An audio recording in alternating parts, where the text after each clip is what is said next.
Today's episode of TNC Movie Nights is presented by Podgo. Podgo is the easiest way to monetize your podcast.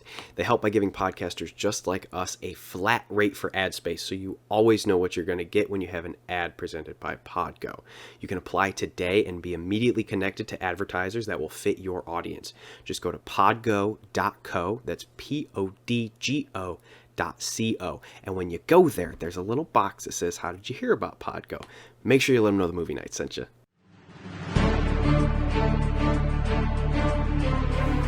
This is TNC Movie Nights. We have friends here today. We have Sahara up here, Alex, of course, and then we have Anthony. This is so much fun. I'm excited for today's show. Anthony, you're the one that brought this movie up for us, and I am so excited to talk about it. It's been over a decade since I've seen it, but of course we have Alex right above me today. Hi, Alex. Hello.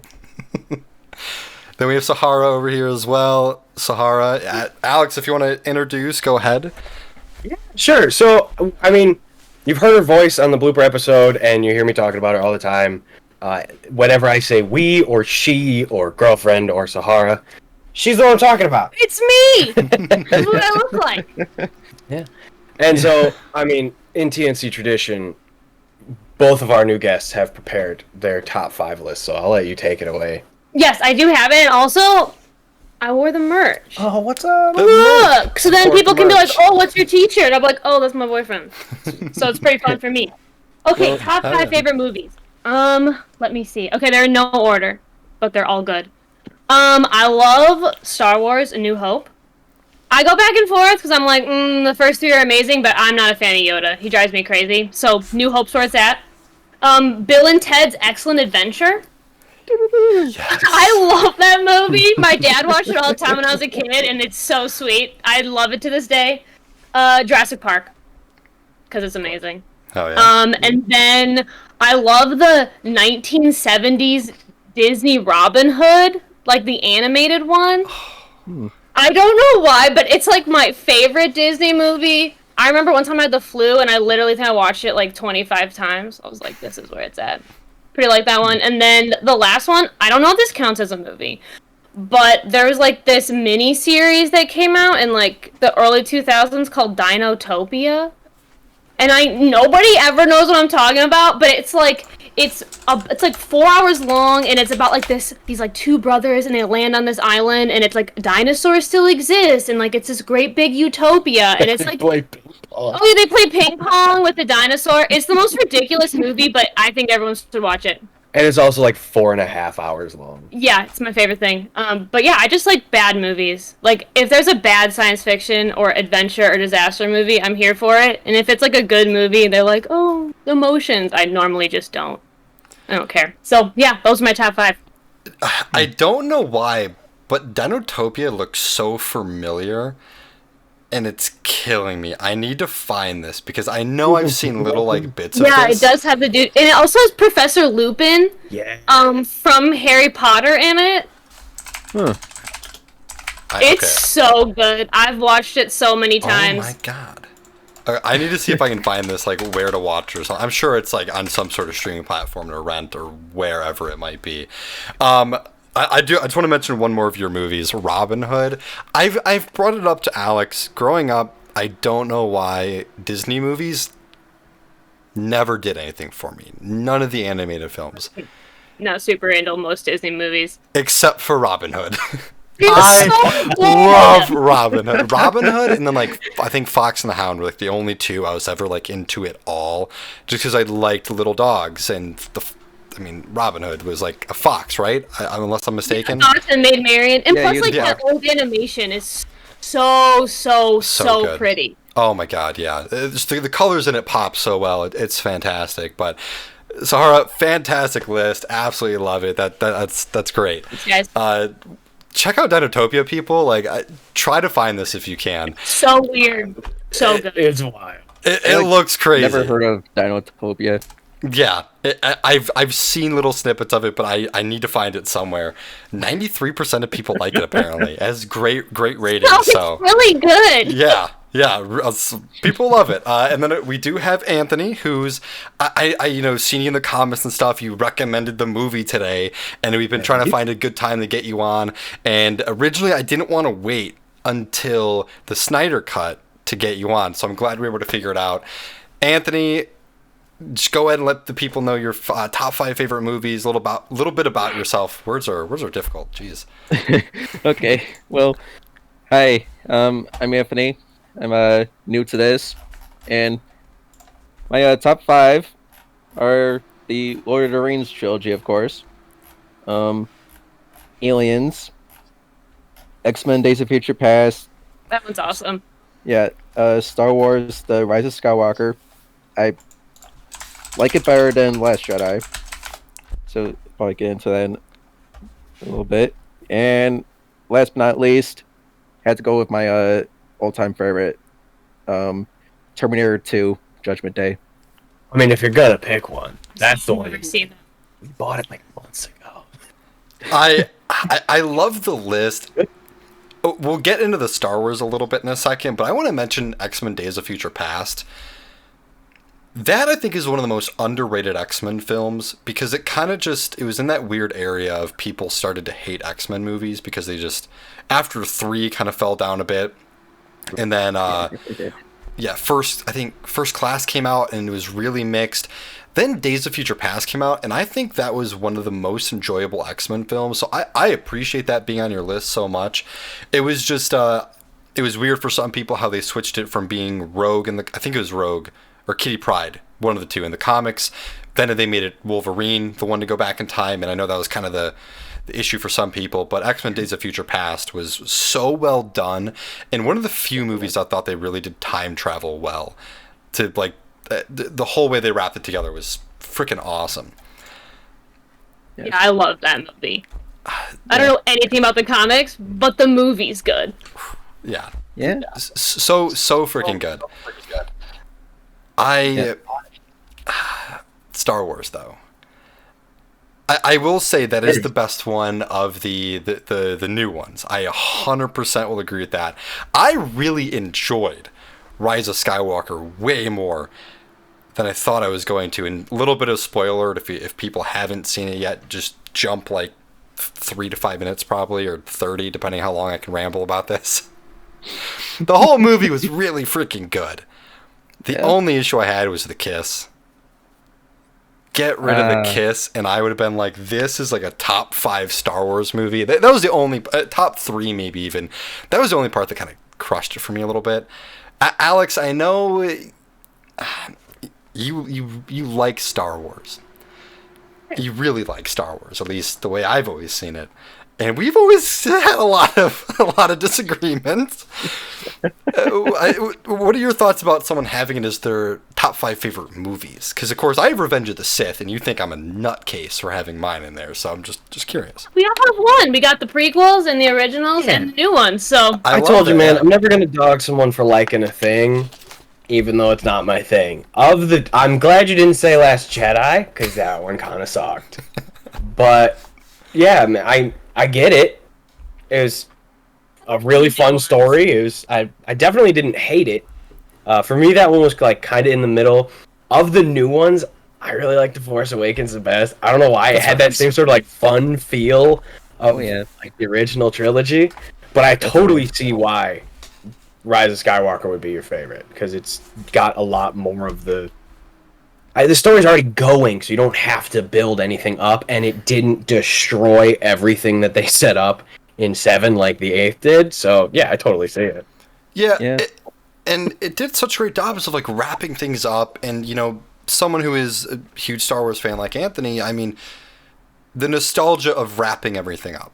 I can understand for that to be your favorite, because it's like you finally got to see the conclusion of everything you've been watching since you were a child. So I totally get it. I love that I'm finally getting to talk to someone having that in their favorite is really cool. Anything else, though, Anthony or Sahara, before we jump into our review today? That's about it. Yeah. All right. Good, man. Well. Hold on. Stop it there. Sorry, Brandon. Yeah. I'm seeing my Discord box like glow like crazy anytime anyone says anything. We sure that it's not. I've picking up only anything? heard any sort of reverb one time, and it was very short. It won't even really mess anything up with the film itself. So you guys are good, even if it's a little. Sorry, the recording itself. If there's a little bit here and there, it's whatever, man. Like it doesn't really matter. I can noise suppress stuff. I might be able to hide it too. I'll figure it out. Yeah. Not a big I deal. think my phone fell on the floor. Was that yours or mine? Oh, it was yours. I thought it was I'm mine. so hoping it was yours. I turned the volume It's down. you. You got you're Yeah, a it was band mine. now My bad. from your own show. I'll move the mic a I'm little wearing a bit shirt too. of you. Yeah, I mean, Sorry. No, you're good, man. It's totally fine with whatever, any sort of like feedback and stuff. It's really not a big deal. So if it gets really bad, then I'll pause it and I would just say maybe mute before you guys know you're going to talk or something. If it gets bad, right now I would just keep mic it open because right now the box is going green for both of you actually, but I'm not getting any feedback. So. Yeah. What does that mean when the bot? Does that just mean that that's the person who's talking? Yeah. Oh, okay. Yeah. So we're good though. Everything's awesome. I'm gonna go ahead and just do the normal way to the edit, so I know when to come back in. Be a part of this. Thanks, guys. All right, cool. That's what we know. That's we. I say we like I have anything to do with the editing. That's our little signal. That because it sees that, you have to stop because something. Oh, nice. Yeah, because I'm just fast forwarding to clip stuff and everything, so it makes it easy. So I wanted to stop it at a good point, so I figured at the transition, so we can just roll right into it. Perfect. All right, little wavies, and all right, here we go. All right, so for the review, we watched the 1999 Mummy with Brendan Fraser. And I didn't know that anyone liked Brendan Fraser movies outside of me and a YouTuber I really like because he talks about Brendan Fraser all the time. I always thought he was one of those actors that like everyone kind of just didn't like his movies. And I was so happy to find out, one, Anthony, you said it was the best Mummy, and then Sahara finding out that she liked it too. And I'm like, this is going to be a great review for us to just dive into the Mummy. Anthony or Sahara, Anthony, if you just want to just start it out, like some things you like about the movie. It could be just very general with it. Feel free. You don't have to be super critical, but just some things you enjoy about the movie. Let's see. What I still enjoy about the movie, I still enjoy it as its own thing. Like, even though it's a remake to the 1932 classic, it has that perfect feel, to like a scary movie, even though there's action adventure kind of stuff mixed in there, which I like. It's like Indiana Jones if it was a horror movie, Yeah, and pretty much. And some of the stuff that's in the movie, like some of the stuff that's pretty scary in that, it pretty much still scares me to this day after watching it, like who knows how many times. Like when I was a kid and I first saw the first Mummy movie, it freaked me out, to be honest. Because Now I gotta ask you, was it the Beatles, was it the Scream, or was it the hanging face? Because all three of those get Beatles. me. Beatles. well, mostly the bugs and the Yep. and how was it? And the some of the parts where you see half his face all Like the jaw. yeah, and the bug going up his face. That's and the he's one. munching on it. Yeah, it really does surprise me on some of the moments in the movie that actually is has some good horror aspects to it. Because honestly, you tell me Brendan Fraser's in a movie and I'm like, it's comedy. It's just a slapstick comedy. And it ends up being a really good action adventure, like Anthony said, like a very Indiana Jones-esque movie, and then you have a little bit of humor, a little bit of horror in it, and it's wrapped up so well. But yeah, honestly, Anthony, really good points to start. Alex or Sahara, one of you, if you'd like to go ahead and jump into it a little bit. Dude, this movie almost made your top 5. You take it away. It did almost make the top 5. I love this movie. I don't know if you guys ever went through a very serious like obsession with ancient Egypt when you were a kid, but like for some reason from like 1st to 4th grade I was obsessed with ancient Egypt. Like I wanted to be an Egyptologist. Like there was a whole thing. So when I was a kid I like loved this movie. Like I used to like watch it, and then I was so lame I'd be like, well, that's not historically accurate. But like it's just a fun movie. Like every time I watch it it's fun. Like there's never a time where I watch it and I'm kind of like, oh, it's like okay. And like the cast is really good, everyone acts well, and like it doesn't take itself too seriously, which I think like is my problem with a lot of movies. I think sometimes movies, especially like modern movies, try like as like action movies or like horror, they take themselves too seriously and it's not fun anymore. And like this movie's just like, it's just fun. It kind of reminds me a little bit, I don't know why, nothing like it, but like National Treasure-esque, where it's like just a fun movie. And is it historical? No. Is it really great? No. Are there plot holes? Yes. But do you love every minute of it? 100%. So yeah, I love this movie. It's actually my sister's. It's like her second favorite movie. So I love it. That's fantastic, and I think that's one of the big things away from like the '90s, early 2000s movies. Is I agree, they kind of, something Alex says all the time. They had that sense of oh my goodness, what's self-awareness? Thank you, self-awareness to the movies, and they're like, we're a movie and we're gonna like have fun with it. We're not gonna try to like make you think so hard and try to push the boundaries of like what you can take from a movie, and you just have fun with it. And this movie does it so well. And I need to bring it up real quick before we keep going. I don't know if any of you had it, but the main villain, played by Arnold Vosloo, the first time I saw him, and the entire way throughout the movie, I thought it was Michael Keaton for the longest time. Like, it looks like Michael Keaton in Spider-Man Homecoming, which I know it's like 30-year difference practically. And I just want to touch on that real quick. I don't know why, I just see Michael Keaton in him so much. But I bring it up because I thought they did such a great job with the villain in the movie. Because there's kind of a sense of like you understand what he's trying to do. I mean, it's not like a rooting for the villain, but you understand why he's doing it rather than the just, I'm villain, I'm bad, I'm like want power. And, he wants to be alive. He wants to bring his wife. I want to say it's his wife. I might have. His lover. Yeah, thank you. His lover in the movie back to life. And it's like, throughout the movie, you're like, I get it. Like, I'm rooting against him because I like Brendan Fraser and he's the, protagonist, but. Rachel Weisz. Mm-hmm.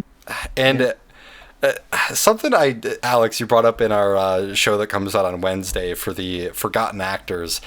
And it's actually, we both kind of touched on it, but the whole like Brendan Fraser is like such like a he's just so great, and it's like he was that heartthrob of the 90s, and it's just like he's so handsome in this movie. Not to be weird in any sense of it, but he's just like a good-looking guy, and he's just when he's on screen, you just smile. Like he's just so fun to see at all times. Movie. So charismatic. Yeah, and it's weird to say. Like I wish he was in the movie more.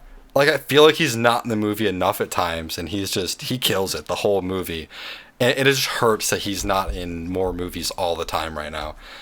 Oh my god, can we talk about something real quick that I didn't notice until we watched it through and we even were talking about this? He is so good at yelling, and it is something that I didn't properly appreciate, because you think of him and you think of like, the movies that we talked about, and if you were to think of the one that he yells in, you'd think like George of the Jungle. Yeah. Which he's got that, like, he gets it here.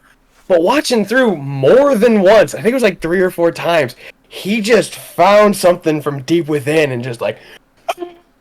He's yelling... And you're like, oh my god. Mummies and stuff? Yeah. It's really impressive. And it's one of those things, I wonder if eventually we're going to have an episode where we talk about actors that do the same thing in all of their movies, and I think we might have found one in this list, because that man has talent. Yeah. Yeah. Gotta watch a lot more Brendan Fraser movies. Oh, Just for the scream.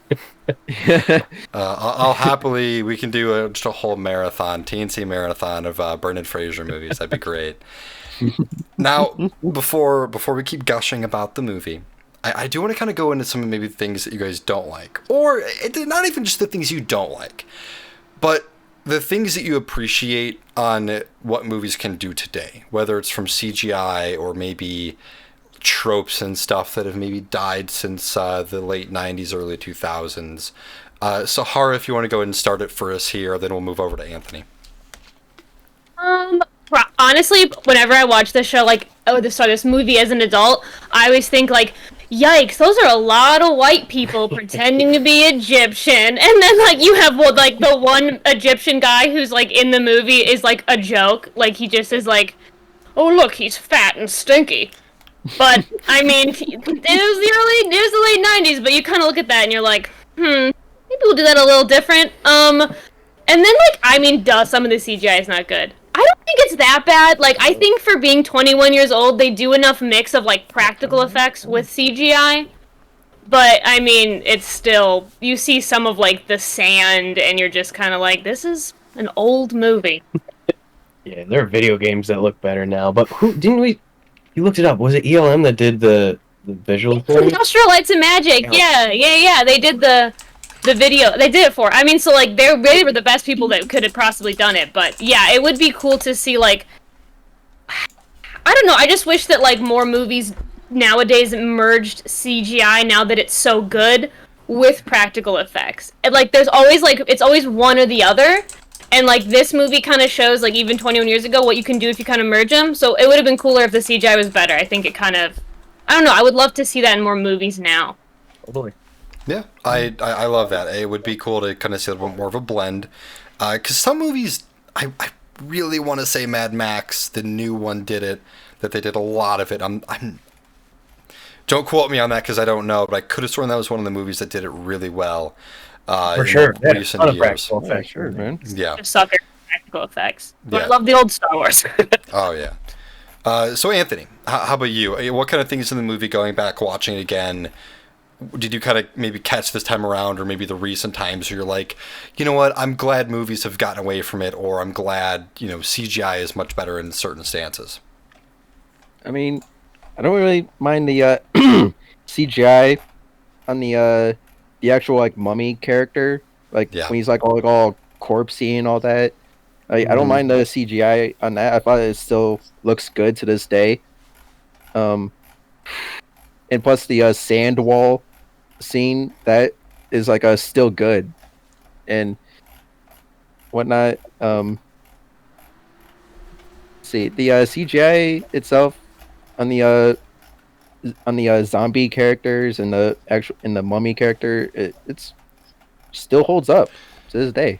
And Yeah, no, I can definitely agree. There are certain things that the CGI did so well in the early 2000s to late 90s, as you mentioned with some of your favorite movies with Lord of the Rings. Some things it looks like they just never changed. They just kept it going forever because they just did it right.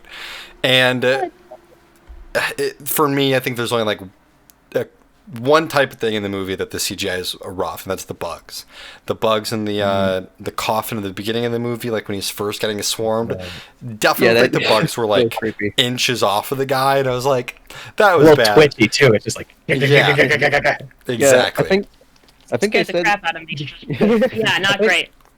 I think on the special features, I think when they were filming that scene, I think they, like, used before they added the CGI bugs going all over him, I think they used, like, miniature, like, bug looking things. Oh, it's like plastic bugs, like in a sense. Yeah, like plastic bugs. They just threw them in, but then You're dying. yeah, and while Arnold Vosloo is, like, wrapped up, and he's doing that screaming and moaning, but like Yeah, Yeah, it's it's so crazy again just to see like where the effects have been able to go, because some things in movies can take things from the 90s and we're like, we're just gonna keep doing this because they figured out how to do it properly. We're not gonna like try to like evolve it or update it because we don't need to. And then you see some things like that where it's like, it was definitely seemed like it was just, you could make that in 10 minutes on like just any video effect program. And it gives it that charm, that 90s charm. You'll be able to watch it in 20, 30 years from now and still be like, it feels like a good old movie. Some things I just wanted to kind of bring up real quick as well. A couple like those tropes, the no, don't kill him in the desert, like when he's like walking away. I knew that was gonna get Alex, where he's like, no, the desert will kill him. Don't kill him, even though we could kill him so easily right now. And then he comes back like 3 years later, and he's the whole issue with everything.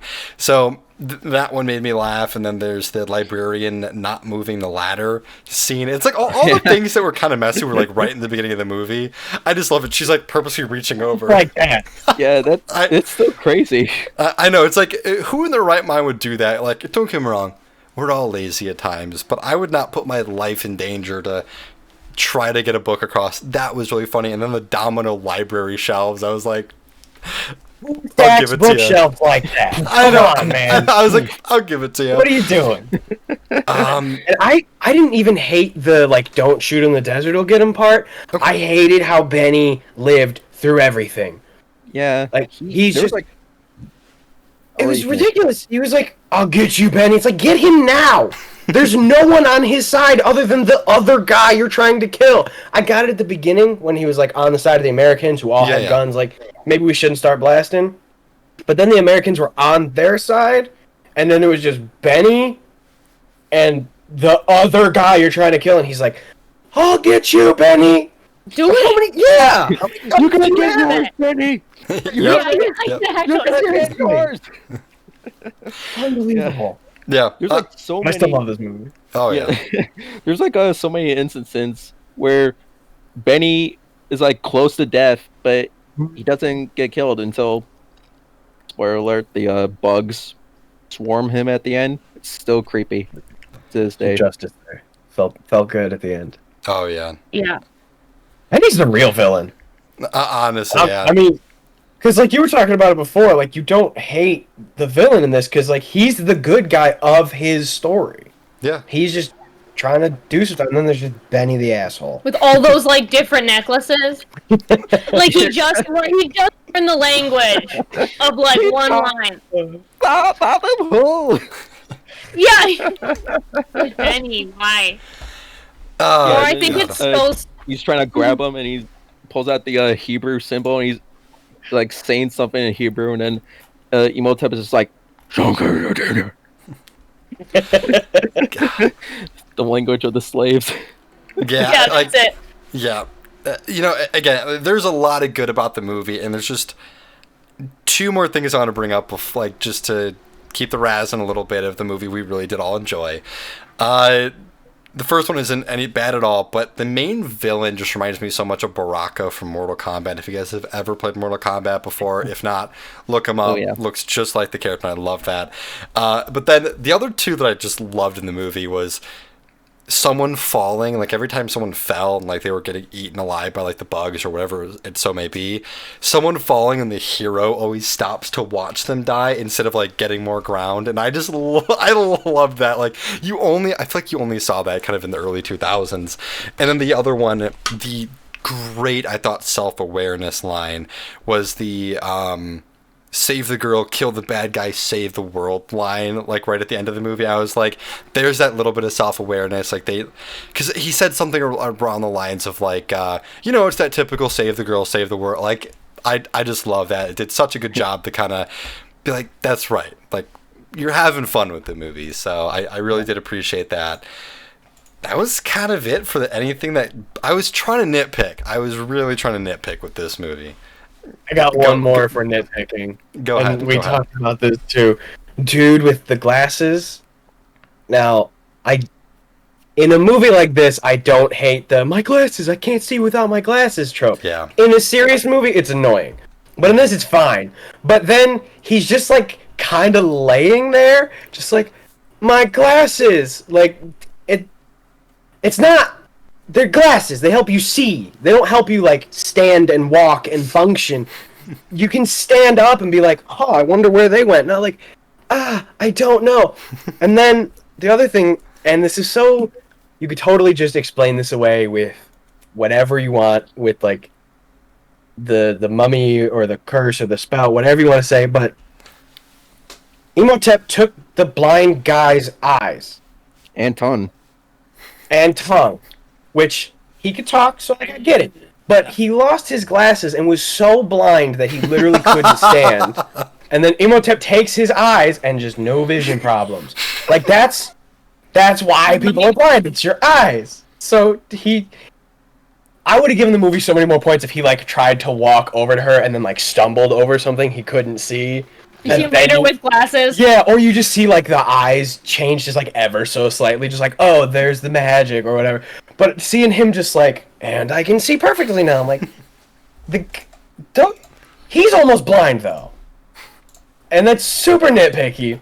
But that was one thing where I was like, that's a little annoying. And then it was okay, because I still love the movie. And it's the self-awareness, and it's a cheese fest. And so you just kind of don't care about that kind of stuff. Or I love how stupid the people are that, like, make him the mummy. They're like, okay, there's a super, super powerful sorcerer, and he's very dangerous. So we should curse him so that if he comes back, he destroys the world.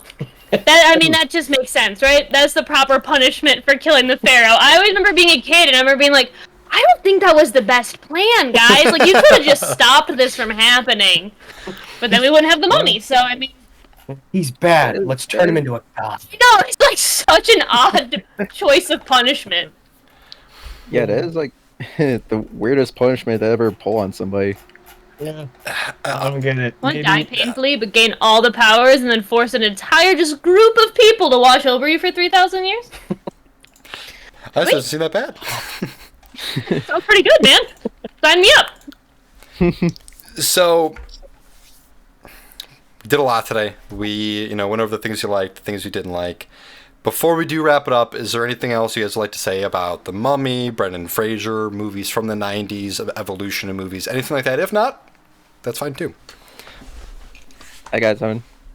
Go ahead. It's gonna kind of like shock you guys, but during you know that scene in the movie when Brendan Fraser gets hung at the prison scene? They said, I saw this on an article a while back. They said that Brendan Fraser almost died while filming that part. Yep. Uh-huh. Yeah, I have it right here. Brendan Fraser got fully choked out shooting The Mummy. That was actually reported about 2 full years ago now. That's nuts. Just like resuscitate him. Yeah. Did you say that they had to like? I thought I saw that. Yeah, like they had to resuscitate him. Can you imagine? You're like, oh, what happened? Well, we accidentally killed Brendan Fraser. Well, pretending to kill Brendan Fraser. He almost died twice in the movie, actually.